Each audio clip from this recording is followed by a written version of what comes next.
I warmly welcome my dear brother, Honorable Chief Minister of Telangana, Thiru Revanth Reddy avargal, to this historic event. Welcome, sir. நம்முடைய முதலமைச்சர் அவர்கள் அடிக்கடி சொல்வது ஒன்றே ஒன்றுதான், கல்வி ஒன்றே அழிக்க முடியாத சொத்து என்று நம்முடைய முதலமைச்சர் அவர்கள் சொல்வார்கள். கல்வி மாணவர்களுக்கான சொத்துன்னா இங்கே அமர்ந்திருக்கக்கூடிய மாணவர்கள் தான் நம்முடைய தமிழ்நாட்டுடைய சொத்து. Last month, our Honorable Chief Minister invited Honorable Chief Minister of Punjab, Thiru Bhagwan Singh Mann, to join the expansion of the Chief Minister's breakfast scheme. In that event, our Honorable Punjab Chief Minister appreciated the scheme and expressed his willingness to implement in his state, Punjab. Today, for this grand education festival, our Honorable Chief Minister has invited Honorable Chief Minister of Telangana. I hope this event will also be meaningful and impactful experience for our Honorable Chief Minister of Telangana as well. நம்முடைய திராவிட model அரசு பள்ளி கல்வி முதல் உயர்கல்வி மற்றும் வேலைவாய்ப்பு வரை மாணவர்களுக்காக ஏராளமான திட்டங்களை செயல்படுத்தி வருகின்றது. Tamil Nadu is the first state in India to introduce the midday meal scheme school students in 1920. This historic achievement was pioneered by the Justice Party almost 100 years ago.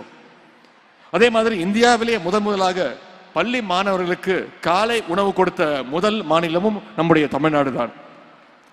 வேலைக்கு காலை சீக்கிரம் எந்திரிச்சு போற பெற்றோர்கள் காலைல சமைக்கிறதுக்கு நேரம் இல்லாம குழந்தைகளுக்கு டிஃபன் செஞ்சு கொடுக்காத ஒரு சூழ்நிலை இருந்துச்சு. சாப்பிடாம வகுப்புக்கு போற அந்த குழந்தை காது பசியில அடைக்கும், வயிறு கில்லும். அவர்களால் எப்படி அந்த சமயத்தில் பாடத்தை கவனிக்க முடியும்னு பெற்றோர்கள் வருத்தப்பட்டது உண்டு. இன்னைக்கு அந்த பிரச்சனைகள் எல்லாத்தையும் நம்முடைய முதலமைச்சர் அவர்கள் தீர்த்து வைத்திருக்கிறார்கள். பள்ளி படிப்பை முடிச்ச பிறகு குடும்ப சூழல் காரணமாக மாணவர்கள் உயர்கல்விக்கு வராமல் இருந்துவிடக்கூடாதுன்னு தமிழ்நாடு அரசே கல்லூரி மாணவ மாணவிகளுக்கு புதுமை பெண், தமிழ் புதல்வன் போன்ற திட்டங்கள் மூலமாக மாதம் 1000 ரூபாய் கல்வி ஊக்கத்தொகையாக வழங்கி வருகின்றது. இந்த மாணவர்கள், இந்த திட்டத்தின் மூலம் பயன்பெறுகின்ற மாணவர்கள் இனிமே யாரும் நோட் புக் வாங்கணும், ப்ராஜெக்ட் மெட்டீரியல்ஸ் வாங்கணும், கால்குலேட்டர் வாங்கணும் அப்படின்னு அவங்களுடைய பெற்றோர்கள் கிட்ட போய் கேட்க தேவையில்லை. இது மாதிரியான பொருட்களை எல்லாம் நம்முடைய முதலமைச்சர் கொடுக்கக்கூடிய அந்த 1000 ரூபாயிலே தாராளமாக வாங்கிக்கலாம்.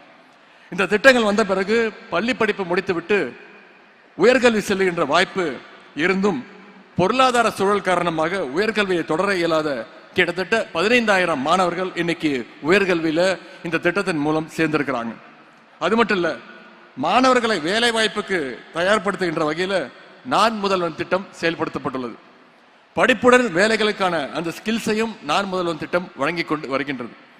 குறிப்பா வேலை தேடுகின்ற நிலையை தாண்டி மற்றவர்களுக்கும் வேலை கொடுக்கலாம் என்கிற கான்பிடன்ஸை நம்முடைய நான் முதல்வன் திட்டம் தொடர்ந்து வழங்கி வருகின்றது.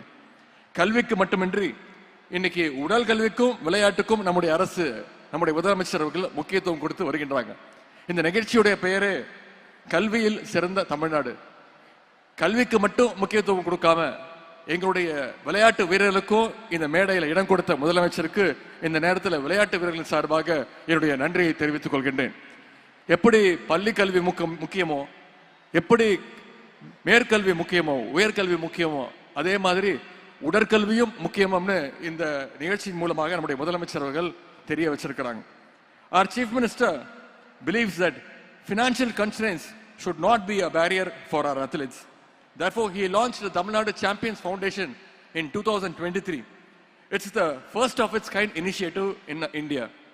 Our Honorable Chief Minister has personally contributed 5 lakh rupees as the very first supporter to the Tamil Nadu Champions Foundation, and I'm proud to say he was the first contributor for this foundation. Tamil Nadu Champions Foundation மூலமாக இன்றைக்கு ஆயிரக்கணக்கான வீரர்களுக்கு சுமார் 25 கோடி ரூபாய் மதிப்பிலான நிதி உதவியையும் விளையாட்டு உபகரணங்களையும் வழங்கியிருக்கின்றோம். To encourage our youth in sports, our Honorable Chief Minister provided jobs for more than 100 athletes last year in government and public sector through the 3% reservation for sportsperson. We are also giving equal importance to para athletes. We have already established 6 para arenas across the state and 5 more will be set up soon. Our Chief Minister has been awarding high cash incentives to the para athletes on par with other players. This year, our government is committed to provide government jobs to 25 more para athletes. விளையாட்டுக்கு நம்முடைய அரசு எந்த அளவுக்கு முக்கியத்துவம் கொடுக்கிறது என்று விளையாட்டு வீரர்களுடைய தங்களுடைய கருத்துக்களை எல்லாம் இங்கே பகிர்ந்து கொண்டார்கள். குறிப்பாக இங்கே நான் சொல்லணும்னா, மாற்றுத்திறனாளி தம்பி மனோஜ் அவர்கள் கூறிய கருத்துகள் மிகுந்த நிகழ்ச்சியாகவும் எனக்கு மகிழ்ச்சியாகவும் இருந்தது. தம்பி மனோஜ் ஒரு சாதாரண குடும்பத்தில் பிறந்து டான்சியில ஒரு கான்ட்ராக்ட் ஒர்க்கராக வேலை செய்து கொண்டிருந்தார். அவருடைய திறமையை கண்டுபிடித்து சில ஆண்டுகளுக்கு முன்புதான் தமிழ்நாடு சாம்பியன்ஸ் ஃபவுண்டேஷன் மூலமாக நிதி உதவி அளித்தோம். முதலமைச்சருடைய உத்தரவு. அவர் வெளிநாடுகளில் நடந்த பல்வேறு போட்டிகளில் வெற்றி பெற்று பதக்கங்களோடு நம்முடைய தமிழ்நாட்டுக்கும் இந்தியாவுக்கும் பெருமை சேர்த்து கொண்டே இருந்தார். அது மட்டுமல்ல, அவருக்கு 3% இடஒதுக்கீட்டின் கீழே அரசு வேலையும் நம்முடைய முதலமைச்சர் அவர்கள் வழங்கினார்கள்.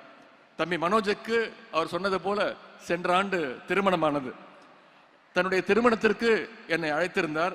நானும் மதுரைக்கு சென்று அவருடைய திருமண விழாவிலே என்னுடைய குடும்ப விழாவை போல மகிழ்ச்சியோடு கலந்து கொண்டேன். இங்க எல்லாத்தையும் சொன்னார், ஒண்ணு மட்டும் விட்டுட்டார். விரைவில் திரு மனோஜ் அவர்கள் ஒரு தந்தையாக போகிறார் என்ற அந்த செய்தியும் இங்கே கூறிக்கொள்ள விரும்புகின்றேன். நேற்றுக்கு 2 நாட்களாக விருதுநகர், மதுரையில் பல்வேறு அரசு நிகழ்ச்சிகள், கட்சி நிகழ்ச்சி எல்லாம் கலந்து கொண்டு நேற்று நள்ளிரவு மதுரையிலிருந்து விமானம் மூலமாக சென்னைக்கு திரும்பி வந்து கொண்டிருந்தேன். அப்பொழுதுதான் நான் கவனிச்சேன், என்னை விட 2 சீட்டு தள்ளி தான் தம்பி மனோஜ் அவர்களும் உட்கார்ந்துருந்தார். அப்ப கேட்டா, எங்க சென்னைக்கா அப்படின்னு. ஆமா, நானும் சென்னைக்கு தான் வரேன். நாளைக்கு நேரு ஸ்டேடியத்தில் நடக்க போற அந்த நிகழ்ச்சியில நானும் கலந்துக்க போறேன், பேச போறேன் அப்படின்னு சொன்னார். எனக்கு அவ்வளவு மகிழ்ச்சியாக இருந்தது. திறமை இருந்தால் போதும். திறமையாளர்களுடைய வாழ்க்கையை மாற்றிக்காட்ட நம்முடைய அரசு எப்பொழுதும் தயாராக இருக்குது என்பதற்கு தம்பி மனோஜ் ஒரு சிறந்த எடுத்துக்காட்டு. இந்த விழாவுக்கு நிறைய ஆசிரியர்கள் வந்திருக்கிறீங்க, ஸ்டூடெண்ட்ஸும் வந்திருக்கிறீங்க. நான் அடிக்கடி ஆசிரியர்களிடம் வைக்கக்கூடிய ஒரே கோரிக்கை இது மட்டும்தான். மேக்ஸ் டீச்சர்ஸ், சயின்ஸ் டீச்சர்ஸ் எங்களுடைய பிடி பீரியடை கடன் வாங்கி பாடம் நடத்துவதை அறவே தவிர்த்திட வேண்டும் என்று ஒரு விளையாட்டுத்துறை அமைச்சராக, விளையாட்டு வீரர்கள் சார்பாக, ஸ்டூடெண்ட் சார்பாக மீண்டும் என்னுடைய கோரிக்கையை நான் வைக்கின்றேன். இந்த நேரத்தில் ஒன்னே மட்டும் நான் சொல்லி நிறைவு செய்ய விரும்புகின்றேன். பேரறிஞர் அண்ணா அவர்கள் ஒரு முறை சொன்னார்கள். அண்ணா சொன்ன வார்த்தை, நான் முதலமைச்சரான பிறகு 3 காரியங்களை தமிழ்நாட்டுக்காக, தமிழ் மக்களுக்காக செஞ்சிருக்கிறேன். தமிழ்நாட்டுக்கு தமிழ்நாடுன்னு பெயர் சூட்டி இருக்கிறேன். தமிழ்நாட்டில் ஹிந்திக்கு இடம் இல்லை, இருமொழி கொள்கை மட்டும்தான் அப்படின்னு சட்டம் ஏற்றிருக்கிறேன். சுயமரியாதை திருமணத்திற்கு சட்ட அங்கீகாரத்தை வழங்கியிருக்கிறேன். இந்த 3 விஷயத்தை நான் தமிழ்நாட்டுக்காக செஞ்சிருக்கிறேன். எனக்கு பிறகு ஆட்சிக்கு வரக்கூடியவர்கள் இந்த 3ஐயும் மாற்ற நினைத்தால் அவருடைய மனசுல ஒரு பயம் வரும், ஒரு அச்சம் வரும். அந்த அச்சம் வரும் போதெல்லாம் இதையெல்லாம் மாற்றிவிட்டால் மக்கள் நம்ம என்ன செய்வார்கள் என்கிற அந்த பயம் வரும். அந்த அச்சம் எதிரிகளை எவ்வளவு நாளைக்கு ஆட்டுகிறதோ அது வரைக்கும் தமிழ்நாட்டுடைய முதலமைச்சர் இந்த அண்ணாதுரை தான் என்று பேரறிஞர் அண்ணா அவர்கள் சொன்னார்கள். அதையே நான் இப்பொழுது கொஞ்சம் மாற்றி சொல்ல விரும்புகின்றேன். காலை உணவு திட்டம், புதுமை பெண் திட்டம், தமிழ் புதல்வன் திட்டம், நான் முதல்வன் போன்ற திட்டங்களை எல்லாம் நம்முடைய முதலமைச்சர் அவர்கள், நம்முடைய திராவிட மாடல் அரசு இன்னைக்கு வழங்கி இருக்கின்றது. இந்த திட்டங்களை எல்லாம் யாராவது ஒரு நாள் என்னைக்காவது மாற்றி விடலாம் என்று யாராவது நினைத்தால் கூட அவங்களுடைய மனசுலையும் நிச்சயம் ஒரு பயம் வரும். அந்த பயம் இருக்கிற வரைக்கும் இந்த தமிழ்நாட்டை ஆளுகின்ற போறவர் நம்முடைய முதலமைச்சர் திரு முத்துவேல் கருணாநிதி ஸ்டாலின் தான் என்றுதான் பொருள். இன்றைக்கு தமிழ் புதல்வன், புதுமை பெண் திட்டங்கள் மூலம் இந்த கல்வி ஆண்டிற்கான ஊக்கத்தொகை பெற்றுள்ள அத்தனை மாணவ செல்வங்களுக்கும் என்னுடைய வாழ்த்துக்களை நான் தெரிவித்துக் கொள்கின்றேன்.